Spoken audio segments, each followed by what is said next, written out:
berat dan Allah memberikan kita kenikmatan sehingga nikmat tersebut kita manfaatkan buat ibadah kepada Allah Subhanahu wa taala.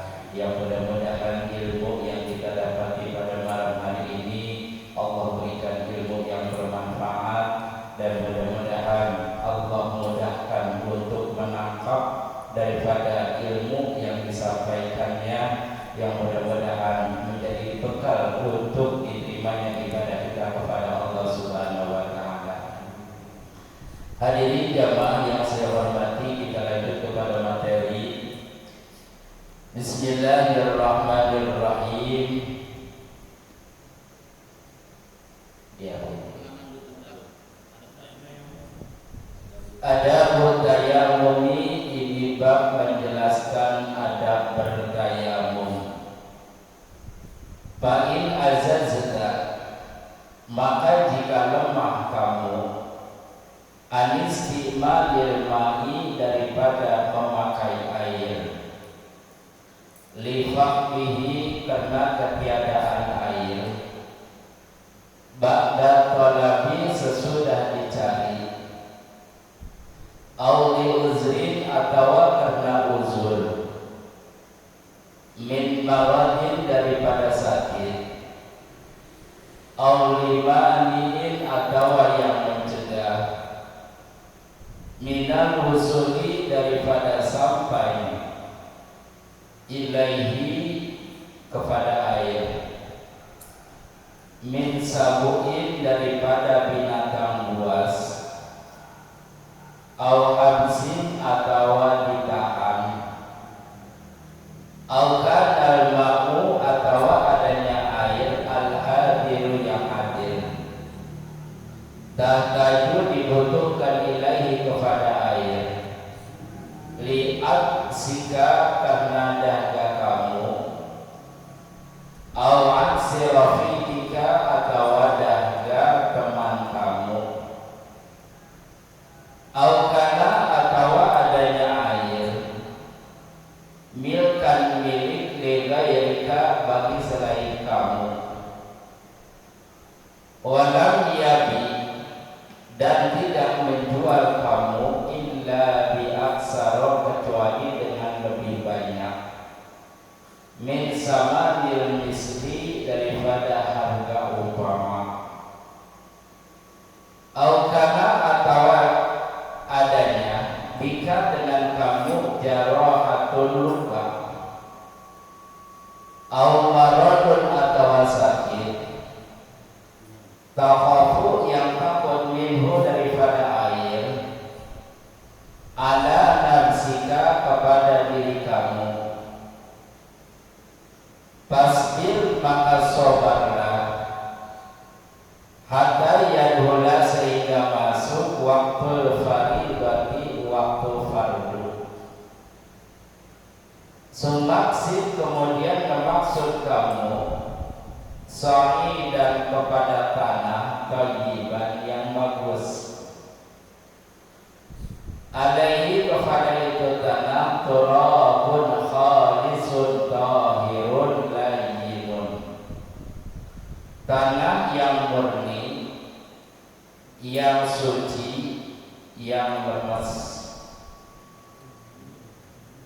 Fadrib, maka pukullah, alaihi, atas itu tanah, bikafaika, dengan telapak tangan kamu, doman, mengumpulkan, baina asobika, antara jari kamu,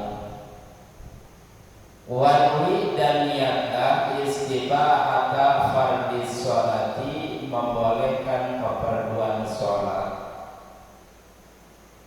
wamsah, dan usapkanlah, bihimah, dengan dua tangan, wajhaka, muka kamu, kullahu, sekaliannya wajah,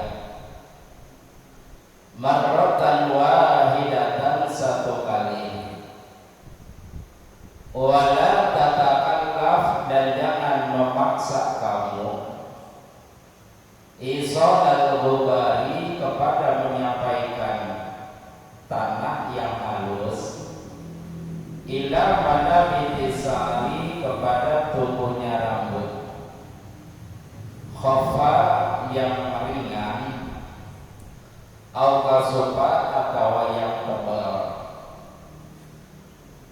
Sumanti, kemudian copotkanlah khatimaka cincin kamu, wadrib dan pukullah darbatan saniyatan dengan pukulan yang kedua, mufarriqan yang memisahkan baina asabiika antara jari kamu, wamsa dan usapkanlah bihima dengan dua tangan, yadaika dua tangan kamu, ma'amir faqaika beserta dua sikut kamu. Fa'ilam tastaw'ibhuma, maka jika tidak meratakan itu kafai dua tangan, fadrib maka pukullah darbatan ukhra dengan pukulan yang lain, hatta tastaw'ibahuma sehingga meratakan kepada dua tangan. Sumansa kemudian usapkanlah ida kafaika salah satu dua tangan kamu bil ukhra dengan yang lain. Wamsah dan usapkanlah ma baina asabika antara jari kamu bitahlili dengan menyela-nyela. Wasali dan salat labihi dengan tayamum fardhan wahidan satu fardu. Wa masita dan perkara yang kamu kehendaki minan nawafili daripada sunat-sunat.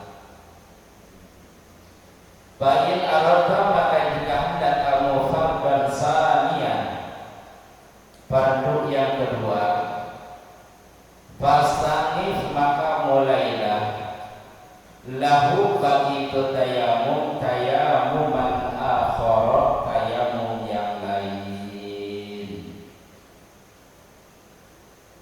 Hadirin yang saya hormati, alhamdulillah pada pelajaran kemarin kita telah membahas tentang daripada mandi.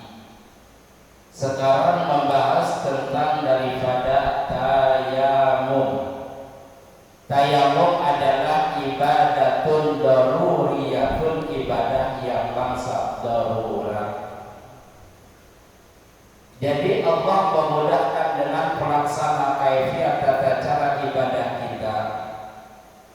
Tidak ada menjadikan satu halangan buat ibadah kita sehingga kita tidak melaksanakan ibadah dalam arti meninggalkan sholat gara-gara nggak boleh kena air. Kata dokter kagak boleh kena air, kata kita asik jadi orang sholat. Ada kemudahan, ada kemurahan sama Allah, gara-gara sakit nggak boleh kena air. Yang padahal di sini adalah ketika kita melaksanakan ibadah, terutama sholat yang diawali dengan wudu, maka ketika wudu tersebut tidak boleh kena air, maka di sini ada tayamum. Kadang-kadang tayamum dianggap sepele, pelaksanaannya dianggap sepele, yang padahal manusia tidak selamanya sehat. Manusia tidak selamanya seger, pasti ada sakit. Kata peribahasa, siap payung sebelum hujan. Siap kita tahu tentang daripada ilmunya tayamum sebelum terjadi pelaksanaannya.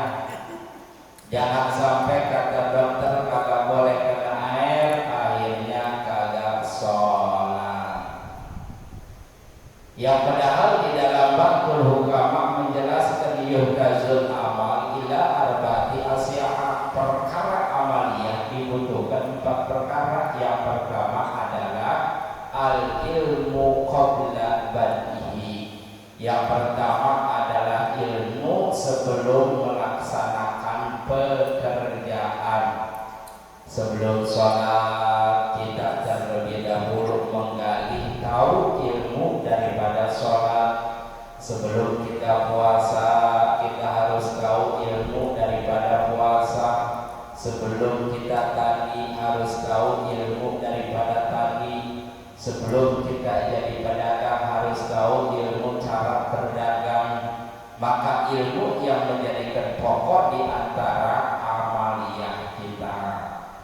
Di antaranya adalah fa'in azazta an-istimalil ma'li faqdihi ba'da thalabi. Kalau seandainya kita lemah daripada memakai air li faqdihi, karena air kagak ada di musim kemarau yang panjang, di rumah asap, di tetangga kering, di mana-mana kagak ada air. Ba'da thalab, udah kita cari, kita usaha mencari air ngalor ngidul ngulon ngetan kagak dapat, maka kita diperintahkan tayamum. Jangan sampai gara-gara air orang ada asik kalau sholat lagi baik, karena wudu air kagak ada. Maka di sini diperintahkan menggunakan tayamum karena ketiadaan air. Au li usrin min maradin au li mani'in min ar-rusuli ilaihi, atau air mah ada, cuma kata dokter kagak boleh kena air.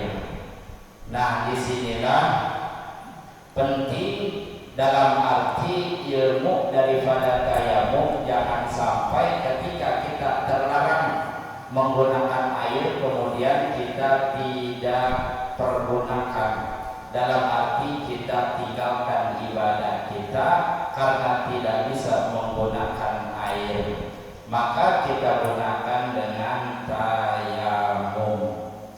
Au limanin minal usuli ilaihi, atau yang mencegah dari datangnya air. Bagaimana yang mencegah datangnya air? Contoh, kadang-kadang kalau seandainya di badan kita ada luka, di badan kita ada luka, di tangan kek, di kaki kek, di muka kek misalnya, ada luka yang sekira-kira luka itu tidak terkena air, maka kita harus tahu tata cara menggunakan berwudu dengan cara tayamum. Contoh, misalnya di tangan kita luka nih, kemudian sedangkan tangan ini adalah anggota wudu dan anggota tayamum. Bagaimana kalau seandainya tangan kita luka di sini, sedangkan tidak diperbolehkan kena air? Nah, bagaimana cara kita wudu dan kita melaksanakan tayamumnya? Maka di sini adalah wajib kita harus mengenal dan tahu tata caranya. Kalau seandainya ini luka yang sekira-kira tidak tertutup, bagaimana tidak tertutup? Tidak diperban. Ya, misalnya diborong di tangan. Ini kan anggota wudu dan anggota tayamum kita. Misalnya dibolong, koreng misalnya. Sedangkan di sini tidak diperbolehkan kena air, maka cara wudunya kita. Sedangkan kalau misalnya kita usapkan semua, nggak mungkin air ini akan kesentuh anggota wudu kita, otomatis nggak sah. Ketika kita berwudu, air ini anggota yang luka ini nggak kena air, otomatis wudu kita agak sah. Iya, paham kan? Iya. Nah, bagaimana caranya? Kita biasa melaksanakan wudu, terus lagi ke pojok misalnya, tangan yang masih bisa dibasuh kita basuh, terus anggota wudu kita. Nanti pas giliran tangan, borongnya ada di mana nih? Kalau seandainya borongnya ada di sini, maka yang tidak borong wajib kebasuh sama kita. Yang nggak ada borongnya, misalnya borongnya di sini, kan ini masih tangan kita nih ada sikut. Nah, ini wajib kebasuh dengan air, tapi nanti yang ini yang borong ini yang nggak kena sama air, wajib kita tayamumin. Bagaimana caranya? Biasa tangan, muka kita tayamumin, terus lagi tangan. Biasanya seperti tayamum biasa. Nah, selesai daripada kita tayamumin, maka kita terus ke wudu kita. Lanjutin. Tadi bapisnya tangan dulu sampai udah sampai selesai. Anggota-anggota yang lain.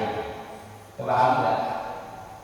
Nah, jangan sampai ketika kita kita umumnya begini, kan yang ini nggak kebasahan sama kita. Bagaimana caranya? Maka kita yamumin, kita usapkan doang yang luka tadi. Setelah itu baru kita lanjutin dulu kita. Paham nggak? Bagaimana kalau seandainya lukanya di sini pakai zababil?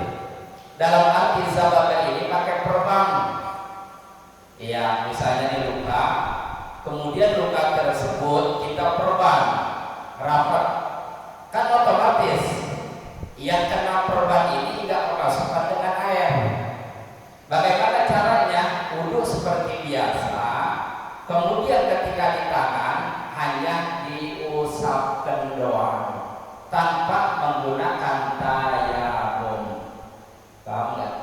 Kalau seandainya lukanya ini diperban, gimana kalau seandainya tangannya nyengsol? Pakai apa tuh ini ya? Iya, papan. Nah, ini permasalahan-permasalahan yang tidak dididik sama kita. Padahal itu suatu saat akan terjadi, misalnya kecelakaan tersebut. Bagaimana kita cara wudunya? Nah, kalau seandainya ini pakai papan ataupun pakai apa misalnya, bagaimana cara wudunya? Apakah kita menggunakan tayamum? Kagak usah, hanya mashal zabair. Dalam arti cukup kita usapkan doang. Paham nggak? Nah, ini di dalam fikih masalah tayamum kadang-kadang rada ribet. Iya, rada ribet, emang kadang-kadang jarang dipraktekkan. Kata dokter kalau boleh kena air ya seminggu di rumah sakit harus sembahyang. Iya, katanya nggak boleh kena, kagak boleh kena air. Yang padahal kan diringankan ada tayamum. Tayamum di sini adalah kalau seandainya ba'da tolak udah kita cari ke sini air kagak ada, maka diperbolehkan. Ataupun air makanya cuma kondisi badan kita sakit yang tidak diperbolehkan kena air. Nah, kalau tayamum ini adalah ibadatun daruriyatun, dalam arti sholat yang udah kita kerjakan dengan tayamum nggak usah iadah lagi, kagak usah dibalikin lagi. Contoh, kita sembahyang zuhur dengan tayamum, maka dengan cara tayamum ini berarti ada di dalam darurat, seperti tadi kagak boleh kena air ataupun air kagak ada umpamanya, maka sholat zuhur tidak wajib diulangin. Tapi kalau seandainya posisi tayamumnya karena lukanya diuzrin syar'iyyin, seperti misalnya Pak Haji Thalib ke puncak, wah kalau biasa cuaca dingin misalnya, biasa di Parung Gerah dan di Sonoma dingin umpamanya, sampai menggigil badan saat itu dingin-dinginnya. Ketika mau melaksanakan sholat subuh nggak kuat pakai air, nah menggigil, kita dengan tayamum dibolehin. Nah, tapi nanti suatu saat kalau di waktu paginya udah rada hangat, dalam arti udah biasa, maka kita qadhain sholat yang tadi, kita tayamumin. Karena kita meninggalkannya itu adalah bukan biudrin syar'iyyin. Paham nggak? Nah, paham nggak? Ini emang ada ribet tayamumnya ya, emang jarang dipakai. Iya, kadang-kadang kita misalnya ada di dalam kedaruratan, ini perkara yang bakal terjadi. Dalam arti sebelum kita kehujanan, kita harus siap payung. Sebelum terjadi hujan kita udah ada. Dalam arti kita hujanan sebelum terjadi yang Allah berikan kepada kita musibah dengan perkara yang apapun yang sekira-kira tercegah dengan menggunakannya air seperti tadi luka, kita udah nggak bingung lagi gimana wudunya ya, gimana tayamumnya ya. Nah, kan udah ada ilmunya, tinggal kita Coba kalau kita agak tahu ada luka mau sembahyang kata dokter nggak boleh kena air. Nah, sedangkan yang namanya ujur sholat ada dua, naum wadisya, lupa dan ketiduran, hanya itu doang yang menjadi ujur sholat. Sakit parah, berbaring parah di rumah sakit, meninggalkan sholat, tidak ada ujur sholat. Masih ada dalam arti keringanan buat kita melaksanakan ibadahnya dengan tayamum. Tayamum udah kagak bisa, wudu udah kagak bisa, maka kita sholat li hurmatil wakti. Saking wajib-wajibnya sholat, sholat tanpa tayamum, sholat tanpa wudu sah. Cuma nanti ketika suatu saat kita balik dari rumah sakit dalam keadaan sehat, berapa waktu yang kita gunakan sholat tanpa wudu, tanpa tayamum, yang disebut sholat di hurmatil waktu, maka di situ wajib kita qodoi, wajib kita ulangin. Tapi karena umur sudah kagak ada, akhirnya dalam satu minggu kita sholat di hurmatil waktu, yang sholatnya tanpa wudu, tanpa tayamum, kemudian meninggal dunia, maka kita tidak termasuk orang yang tarikus sholat. Paham ya Pak? Jelas? Ya, dengan ngaji alhamdulillah sedikit demi sedikit, dengan pelaksanaan daripada tayamum kita kepaham. Tadi seandainya dalam keadaan di anggota wudu kita, di anggota tayamum kita ada luka, gimana kalau seandainya umpama punya hadas besar? Iya, contoh malam habis pegawai orang langsung mandi, lapar, keluarnya dikasih goreng, tabrakan sama semut misalnya. Iya, tabrakan sama semut, wah ada luka, kagak boleh kena air. Nah, gimana caranya? Sedangkan kita punya hadas besar, kata dokter jangan kena air, apa kita kegulingan di tanah? Cara mandinya kan ini adalah ilmu yang wajib harus kita tahu. Bagaimana caranya? Maka caranya adalah sama seperti tadi, muka dan dua tangan, cara tayamumnya. Bagaimana niatnya? Nawaitu tayamuma badalan anil ghusli lillahi ta'ala. Paham ya? Jelas? Yang keduanya, yang terakhirnya adalah min sabuin au hamsin. Min sabuin daripada binatang buas. Contoh, air mah ada, udah gitu badan sehat. Cuman yang mencegah datangnya air kepada kita karena ada binatang buas di depan rumah kita. Di zaman dulu kan kalau yang namanya sumur di depan rumah, kalau sekarang di dalam rumah. Kadang-kadang orang dulu sumurnya beda sama rumah, jauh dari rumah. Nah, ketika mereka mau keluar dari rumah, pasti lihat di depan rumah ada macan. Nah, ada binatang buas yang sekira-kira kalau kita keluar udah pasti bisa dimakan dia macan misalnya. Nah, yang seperti itu kita melaksanakan tayamum. Paham ya? Jadi tayamum ini adalah bisa jadi dengan darurat tidak boleh terkenanya air. Ada juga tayamum air mah ada, yang menjadi kendala adalah badan kita lagi sakit. Ya, paham? Yang menjadikan tayamum badan sehat tapi airnya kagak ada. Bisa jadi air banyak, yang menjadi kendala adalah badan kita tidak diperkenankan, tidak boleh diperbolehkan terkena air, otomatis kan dengan tayamum.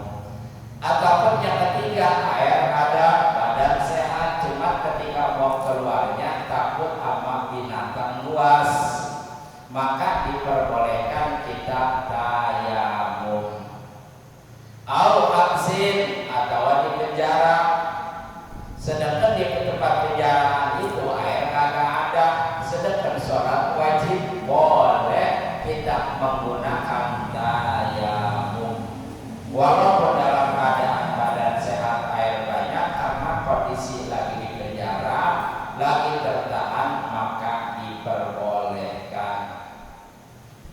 Au kadal ma'ul hadru tahtaju ila yu'asika au atsirafika au kana milkan li ghairika. Ataupun misalnya air mah ada, badan sehat, cuma air cuma segitu-gitunya. Kalau ini air dipakai, ada teman yang haus pengen minum ini air, maka air tersebut kita kasihkan ke teman kita dan kita melaksanakan tayamum. Ataupun misalnya ada milik orang lain itu air, itu juga sama. Atau tidak dijual dengan harga yang lebih banyak daripada harga misil, misalnya 1 rigen, misalnya dengan harga 15.000 di atas misil misalnya, wah dijualnya jadi 50.000 misalnya. Yang seperti itu dibolehkan kita melaksanakan tayamum. Au kana bika zarahatun, atau kalau seandainya kita punya luka yang tadi, ingat lukanya yang mana nih? Kalau lukanya yang tidak diperban, berarti kita laksanakan wudu dengan menggunakan tayamum. Kalau tidak diperban, misalnya bolong koreng misalnya di anggota, di kepala, di muka, atau di tangan, atau di kaki, yang sekira-kira luka ini tidak diperban, maka di situ kita melaksanakan wudunya dengan tayamum. Wudu juga, tayamum juga, menurut mazhab daripada Imam Syafi'i. Ya, tata caranya seperti tadi, diawali dengan kocok dan sebagainya. Yang sekira-kira sudah sampai di tempat luka, bagian daripada wudu kita, maka di situ kita basuh yang tidak ada lukanya, dan kemudian kita lap atau kita keringkan atau kita diamkan, terus kita melaksanakan tayamum. Muka biasa dan 2 tangan. Selesai itu kita lanjutin lagi. Kalau seandainya lukanya ini tidak ada perban, tapi kalau seandainya lukanya ada perban, maka cukup hanya diusapkan doang, kagak wajib tayamum. Paham nggak? Iya, ini masalah fikih harus kecil ya Pak ya. Iya, kadang-kadang kalau di kitab tiba hanya ala kadar penjelasan hal yang seperti ini, tidak ada penjelasan yang detail.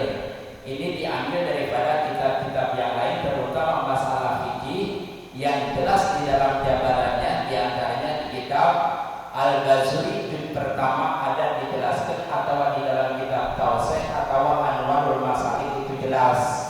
Dari perkara-perkara tayamum di sini tergantung daripada anggota yang diperban dan yang tidak diperban. Iya, paham ya? Jelas. Yang baik di kaki kek, di muka kek, lukanya mah. Yang penting mah kita antara diperban dan tidaknya. Kalau seandainya tidak diperban, maka di situ kita gunakan wudunya dan tayamum juga. Tapi kalau seandainya diperban, cukup kita usapkan doang. Paham ya? Jelas? Al-marad yaqafu minhu ala nafsika, atau kita melaksanakan tayamum dikarenakan khawatir dengan diri kita. Kata dokter, kamu nggak boleh kena air. Kalau kamu kena air, napas kamu Senin Kemis, nah Jumatnya mati umpamanya. Maka yang seperti itu khawatir dengan diri kita, walaupun air ada, kita diperintahkan tayamum. Fasbir hatta yadkhula waqtul faridati sumaksin sa'idan thayyiban alaihi turabun khalisun tahirun layyinun. Yang disyaratkan di dalam menggunakan masalah tanahnya, tanah yang bagaimana?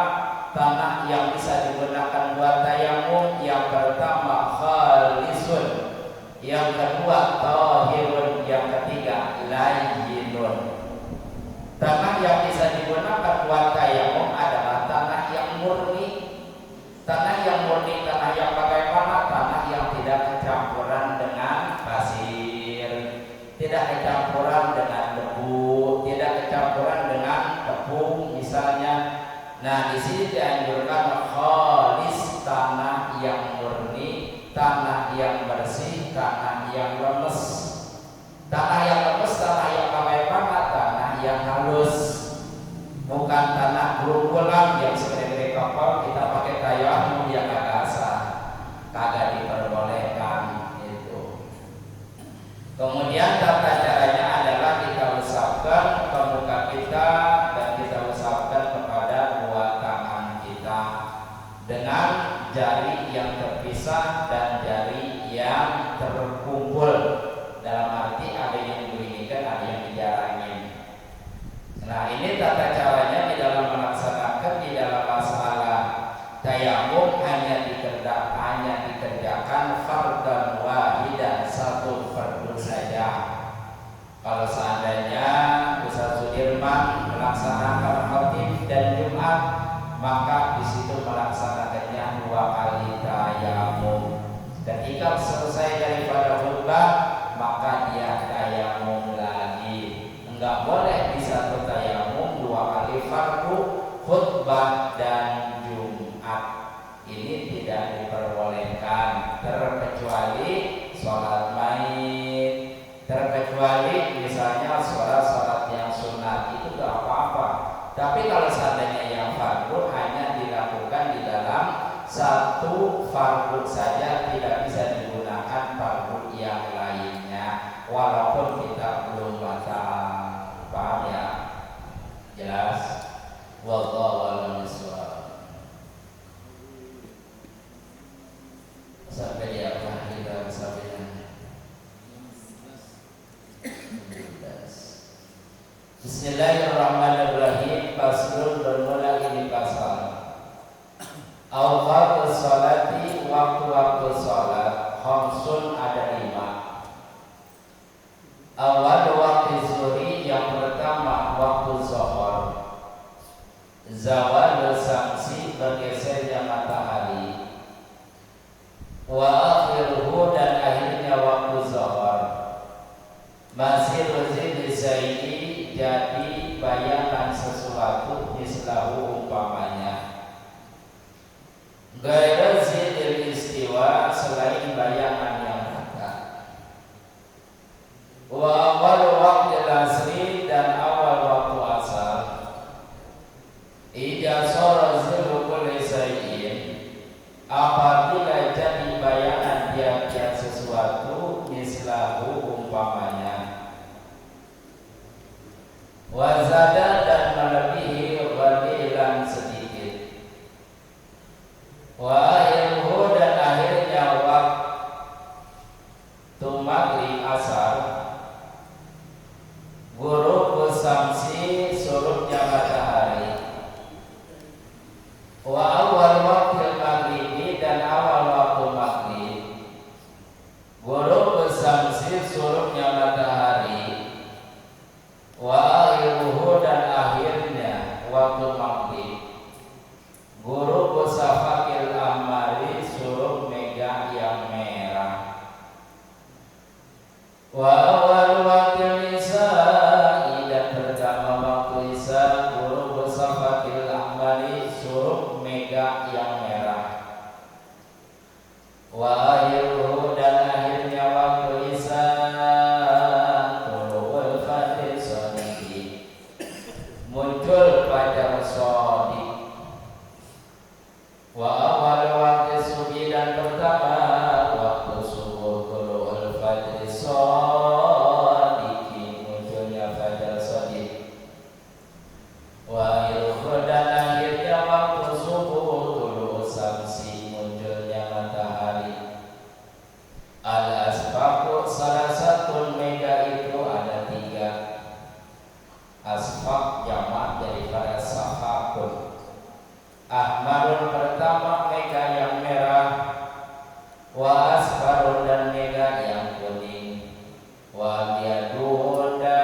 ila ayyamiba ketua sampaikan suruh asfabul ahmar asfar mega yang kuning wal abyad dan mega yang putih.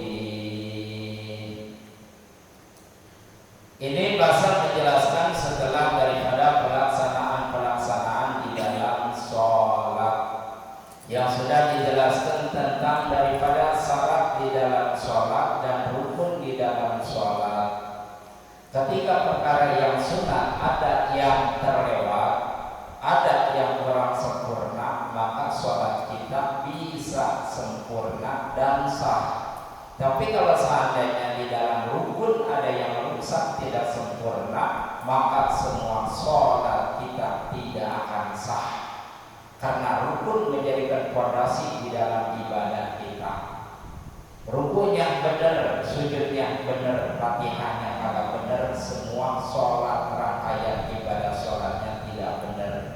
Makanya di dalam rukun di sini harus benar-benar kita perhatikan. Kalau seandainya hayat abad masih ada kerusakan di dalam sholat kita, contoh di dalam sholat meninggalkan doa iftitah, masih sah sholat kita, masih diterima sholat kita. Tapi kalau ketika baca Fatihahnya kurang tepat, makharijul hurufnya kurang jelas, alif, ain dan kaf, maka di situ bisa merusak daripada sholat kita. Ini alhamdulillah tentang daripada rangkaian rukun di dalam sholat sudah dijelasin, yang mudah-mudahan kita tinggal ngamalinnya. Yang sekira-kira yang kurang paham, alhamdulillah jadi paham, jadi ngerti, dan mudah-mudahan ini dorongan sempurna syariat dengan ilmu ibadah kita diterima Allah Subhanahu wa Ta'ala. Ini menjelaskan tentang waktu daripada sholat. Hebatnya ulama dulu nggak ada jam, kagak ada kompas, kagak ada alat yang menunjukkan masuknya waktu sholat. Akhirnya dengan cara apa? Menunjukkan waktu zuhur, yaitu dengan cara bergesernya matahari sampai dengan jadinya itu bayangan. Nah, caranya begitu. Jadi diambil ini tongkat atau kayu, caranya kalau seandainya bergeser ada bayangan di dekat tongkat ini, berarti itu udah masuknya waktu zuhur. Dan sekarang enak banget, udah tinggal jam. Iya, langsung ditabuh gedung, langsung aja, udah kagak melihat bagaimana caranya masuk waktu zuhur. Bagaimana masuknya waktu asar dijelasin lagi. Waktu maghrib, waktu isya, dan waktu subuh udah ditentukan. Sekarang mah yang begitu udah nggak kepake karena zamannya udah canggih, teknologinya udah mantep. Iya, waktu sholatnya udah ada, tinggal kita ngeliatnya. Cuman kadang-kadang waktu sholat supaya makin berapa? Udah ditunjukkan waktu sholat lohor jam sekian, nah sholat lohor jam 2:30, sembahyang lohor asar jam 5:30. Nah, ini dalam arti perbandingan di masa sekarang, di masa yang di zaman dulu. Zaman dulu hal yang seperti itu dalam arti orang-orangnya tekun melaksanakan ibadah. Tapi di zaman sekarang kata peribahasa, walaupun gelap pakai teromak, tapi orang-orang dulu pada carakan. Tapi zaman sekarang yang terang benderang, udah ada kagak ada kegelapan, tapi dari segi ininya rada lambat gitu. Karena banyak hal-hal yang sekira-kiranya yang menjadikan halangan masuknya ilmu kepada kita. Di antaranya kurangnya ta'zim kepada guru, gara-gara di antaranya adalah kurang menghormat kepada guru. Coba kita lihat aja sekarang gitu, sama guru kayaknya orang ada ya sekira-kira maafkan atau jalan nunduk, bisa jadi jalan dari nyanyi, dari joget di depan guru udah kagak ada ta'zimnya. Nah, yang seperti itulah dibandingkan dengan dulu-dulu. Kalau kita kadang-kadang sama guru takut, menghormat, ada guru lewat kabur kemana tahu saking nungguinnya. Ya kalau sekarang pun samper. Iya. Nah disinilah dalam arti perjalanan proses di dalam mendapatkan ilmu sesuai apa yang dijelaskan di dalam kitab Ta'limut Ta'lim sangat jauh. Makanya kata Malik Azhar kita di dalam Ta'limut Ta'lim, falamma ra'aitu katsiran min thalabil ilmi yaziduna ila ilmi wa la yantafi'u min samaratihi. Gitu. Kata pengarang kitab Ta'lim, saya banyak orang yang mencari ilmu, mendapatkan ilmu tapi tidak mendapatkan hasil buah daripada itu ilmunya. Kenapa? Karena mereka salah jalan. Orang yang salah jalan pasti sesat. Nah dalam arti tidak sedikit orang yang mencari ilmu karena salah jalan, akhirnya yang didapati daripada ilmu adalah sedikit. Inilah tata cara di dalam masalah ibadah kita. Alhamdulillah sekarang kita udah kagak mikirin bagaimana caranya masuknya waktu lohor, masuk waktu asar, maghrib dan subuh, udah kagak bingung lagi. Udah tinggal lihat jam sekian udah masuk waktu sholat. Udah kagak kita memerlukan suatu perjuangan yang menunjukkan kepada waktu sholat. Cuma perjuangan sekarang kita ini berat untuk melangkahkan buat ibadahnya. Itu perjuangan kita. Perjuangan orang-orang dulu bagaimana caranya bisa tahu waktu maghrib, subuh dan isya. Itu. Nah di sini dijelaskan mega itu terbagi kepada 3 bagian, mega merah, mega kuning dan mega yang putih. Mega merah waktu-waktu maghrib, mega kuning dan putih adalah menunjukkan waktu isya. Wa yudahu ta'ala salat al-isya'i ila ayami basahhabul ahmar wal abyad. Disunatkan mengakhirkan sholat isya. Sunat kalau kita biasa mendawamkan sholat lail, sholat di waktu malam, maka kita diperbolehkan dan bahkan disunatkan mengakhirkan sholat isya. Tabi'ah sholat isyanya barengan sama tahajud misalnya jam 2, jam 3 atau jam 12, maka silakan disunatkan. Tapi itu juga bagi yang ngedawamin, yang udah biasa. Kalau nggak biasa jangan akhirnya tahajud orang bisa juga agak. Iya 14. Iya ini juga bagi yang sudah terbiasa membiasakan sholatul lail,